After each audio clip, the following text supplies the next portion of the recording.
मित्रों, दोस्तों and friends, आज मंगलवार 17 अगस्त 2018 की शाम डायलॉग विद प्रॉफ निर्मल गुप्ता में आप सभी का दिल से सादर अभिवादन, खुशामदीद एंड वेलकम करता हूं।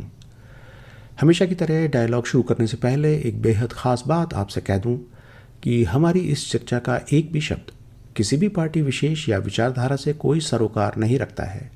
हमारी चर्चा सिर्फ और सिर्फ हमारे पवित्र संविधान को संवैधानिक और शांतिपूर्वक तरीकों से भारत के नागरिकों में पवित्र संविधान के बारे में जागरूकता पैदा करके उसमें लिखित मूल प्रस्तावों को एक बार फिर से हर नागरिक और गणराज्य के हित में पुनर्स्थापित करने और आज के सोशियो पॉलिटिकल एनवायरनमेंट को एनालाइज करने का एक सच्चा और निश्चल प्रयास भर है। पिछले हफ्ते हमने बात की थी मानव अधिकारों के मध्ययुगीन यूरोपीय इतिहास की भारत गणराज्य के बनने तक की इस श्रृंखला के पार्ट 2 में। आज हम इस चर्चा के तीसरे और आखिरी भाग में बात करेंगे कंटेम्पररी इशू पर, और वह है हमारे पवित्र संविधान में जनतंत्र की उदात्त कल्पना और उसकी अच्छी बुरी जैसी भी है सच्ची हकीकत, और एक नज़र डालेंगे उसके आज पर पड़ने वाले असर और सुदूर भविष्य में होने वाले परिणामों पर। यह इसलिए आवश्यक है कि हम जानें कि अपना इतिहास क्या था और बढ़ सकें सधे और मजबूत कदमों के साथ सच्चे मायनों में लोकतंत्र की दिशा में, वह दिशा जिसे हमारे संविधान के लिखने वालों ने संविधान सभा के कुशल मार्ग निर्देशन में देश के नागरिकों को सौंपा और जिसे हमने यानी कि वी द पीपुल ने 26 जनवरी 1950 को स्वयं के लिए स्वीकार किया। एक बार फिर से रिमाइंड कर दूं कि जनतंत्र की धुरी या उसके केंद्र में इसका सबसे इम्पोर्टेंट कंपोनेंट है नागरिक, यानी कि आप, मैं और वे सब जिनके पास एक सॉवरेन या संप्रभु डायरेक्ट सिंगल वोट की ताकत है। जिसके पास अपना सॉवरेन वोट नहीं है वह ना तो संविधान में और ना ही संविधान के मंदिर अथवा संसद में उसका कोई स्थान है। संसद में और संवैधानिक इंस्टीट्यूशंस में वह पूरी तरह से शक्तिविहीन है।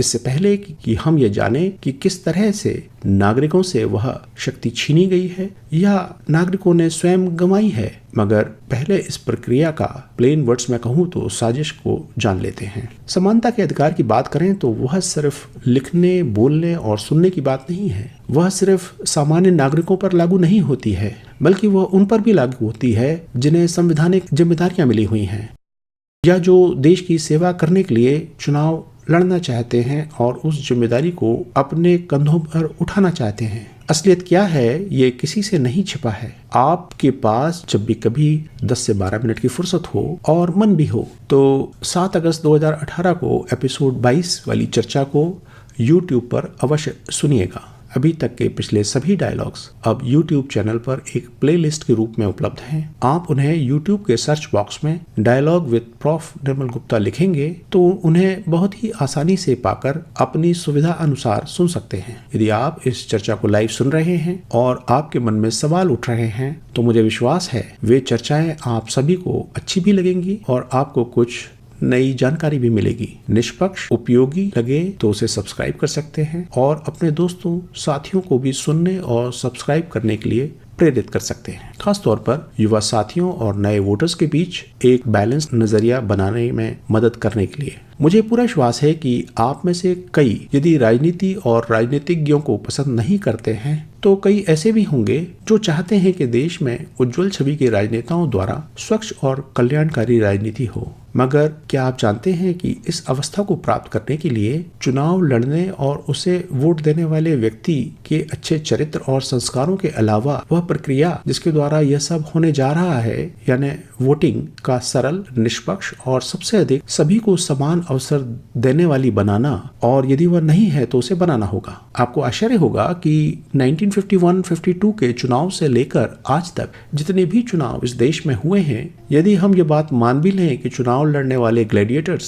सभी सच्चरित्रवान और संस्कारी थे, वोटिंग की प्रक्रिया सरल और ट्रांसपेरेंट थी और है, तब भी एक बार भी निष्पक्ष और सभी को समान सुअवसर देने वाली ना कभी थी और ना है। ऐसा क्यों? वो इसलिए कि जब भी आपके क्षेत्र में 10 12 या 20, 25 जितने भी कैंडिडेट्स चुनावी दंगल में अपनी ताल ठोकने का मन बनाते हैं, बस तभी से डिस्क्रिमिनेशन या संविधान में दिए गए समानता के अधिकार का उल्लंघन होना शुरू हो जाता है। आप पूछेंगे वह कैसे? तो वह ऐसे कि गणराज्य की सेवा भाव से ओतप्रोत एक साधन संपन्न राष्ट्रीय अथवा क्षेत्रीय राजनीतिक पार्टी देश की अलग अलग कॉन्स्टिट्यूएंसी में एक अति सच्चरित्रवान और संस्कारी जातिगत भावनाओं से मीलों ऊपर उठ गए संत प्रवृत्ति के सर्वगुण संपन्न कैंडिडेट को ढूंढकर आग्रह करती हैं कि आप इस देश के लिए सब कुछ न्यौछावर करने के लिए अपनी कमर कस लें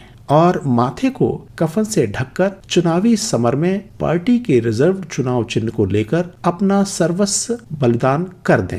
यह सब सुनने में आपको बड़ा ही जाना पहचाना सा लग रहा होगा, मगर सच तो बयां करना ही होगा। अब आते हैं एक दूसरे कैंडिडेट की ओर। यह भी अति चरित्रवान और संस्कारी है, जातिगत भावनाओं से मीलों ऊपर उठ चुका है, संत प्रवृत्ति सर्वगुण संपन्न व्यक्ति है और अपने आप को देश के लिए न्यौछावर करने के लिए कमर कस के माथे पर कफन ढक के चुनावी समर में अपना सर्वस्व बलिदान करने की भावना से कूद पड़ना चाहता है, मगर इसके पास कोई टिकट विकेट देने को तैयार नहीं है। तब इलेक्शन कमीशन ऑफ इंडिया की नियमावली के अनुसार यह एक इंडिपेंडेंट कैंडिडेट के रूप में चुनाव लड़ सकता है। जरा विचार कीजिए, क्या इन दोनों ही कैंडिडेट्स, याद दिलाना चाहूंगा, संविधान की शर्त थी समानता के अधिकार वाली, मिली है? यदि हाँ तो कैसे? आप कमेंट बॉक्स में अवश्य लिखिएगा। और यदि नहीं, तब क्या इलेक्शन कमीशन के द्वारा अनजाने में ही सही 1951 और 52 से लेकर आज तक संविधान में दिए गए नागरिक के मौलिक अधिकार का उल्लंघन नहीं हुआ या हो रहा है? बदस्तूर निष्कंटक भाव से चला आ रहा है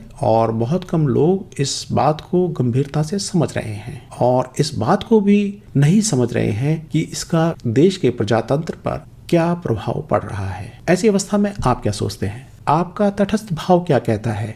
विचार कीजिए इस चुनावी छलावे के बारे में, जो आपके और हम सबके जनतंत्र को निगलने के लिए एक भयानक संवैधानिक षड्यंत्र के रूप में सुरसा की मुख की भांति बढ़ता ही चला जा रहा है। विचार कीजिए, इस देश की चुनाव प्रक्रिया ही जब भेदभाव से मुक्त ना हो तो वहां उस प्रक्रिया से चुने गए लोग देश में समानता को कैसे और क्यों लाएंगे? उन्हें तो समता के अवसर की डेफिनेशन का पता ही नहीं है, क्योंकि वे असमानता के व्यवहार से चुनकर वहां पहुंचे हैं। आश्चर्य तो तब अधिक बढ़ जाता है जब इलेक्शन कमीशन और देश की सुप्रीम कोर्ट इसको नजरअंदाज करती रहती हैं बदस्तूर 70 सालों तक। उम्मीद करिए कि किसी दिन वे इसका संज्ञान लेंगी और उचित व्यवस्था देंगी। देश में जनतंत्र की पुनर्स्थापना के लिए यह एक फर्स्ट एंड फॉरमोस्ट जरूरत है। आप भी सोचिए कि आपको क्या करना है और आप क्या कर सकते हैं। मगर संविधान और शांति के दायरे में रहकर अपनी वाणी को विराम देने से पहले एक बात बताता चलूं कि आज नागरिकों के 6 फंडामेंटल राइट्स यानी कि समानता के अवसर के 3 पार्ट यही समाप्त हुए। हर मंगलवार शुक्रवार शाम को इसी तरह